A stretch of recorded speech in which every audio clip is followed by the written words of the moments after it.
I'm Andrew Whiteside. This is Entertainment New Zealand. Well, New Zealand Opera's production of La Traviata opens in Auckland this week. It then continues for a season in Wellington. This week I sat down with one of the stars of the show, David Hibbard. David, welcome. Lovely to see you. Thank you. So you're in New Zealand because you're starring in La Traviata, which opens this week. That's right, yes. Now tell me about Dr Granvil. Well, actually, we've decided on the pronunciation being Dr Granvil because the conductor's French. And because actually it would be Dr Granvil in Italian, but the soprano said, "How do I pronounce this?" And he went, "Oh, you would pronounce it Granvil." So that's what we do. Violetta, the heroine of the opera, the tragic Violetta, has two friends that stay by her through the whole opera.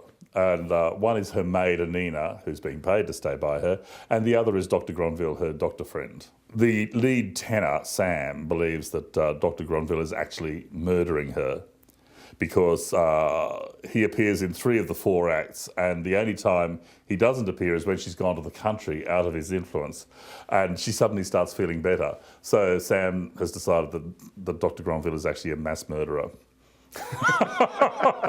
It's not true, no.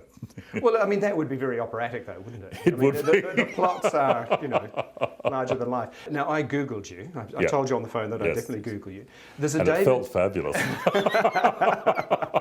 I was gentle.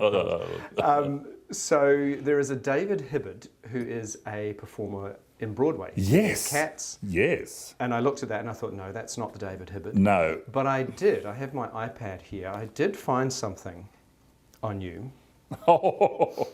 And this is going back to 1984, the finals of the Australian singing competition.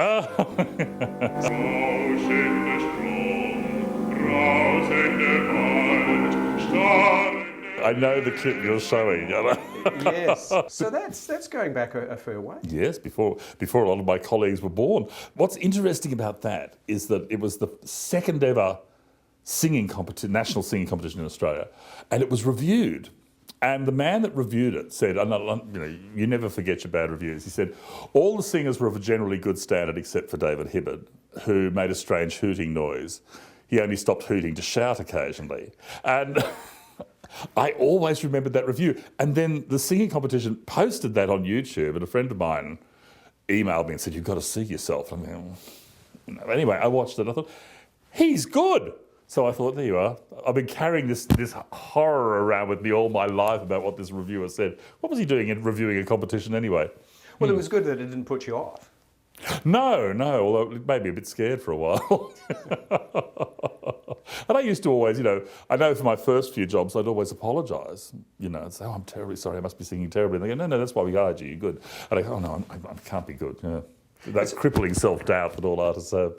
Well, that's right. I mean, creative people, there's always that, the highs after you come off a performance, and then the lows are, what am I thinking of, and who am I?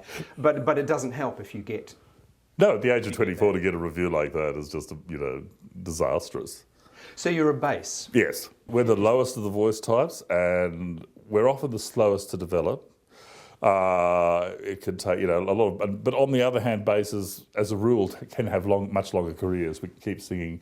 Some basses I know have been singing till they're 70 and still sound great. So is that because there's less damage to the throat or less... It's actually physically, we have thicker vocal cords. They're about 3 times or 4 times as thick as a soprano's vocal cords. So just the normal wear, and they can take a lot more wear and tear, yeah. And the characters often seem to be more substantial because of the voice. Well, I mean, that's another good thing too. A lot of bass characters are old men. So, as you get older, you start slipping into your skin. That's rather good. And you still have a career. Yeah, because as a young man, I was always drawing lines on my face, doing the crow's feet thing and baby powder in my hair. Well, that's wonderful. David Hibbard, it's been lovely to meet you. Thank you so much, and all the best for the season. Thank you. Thank you.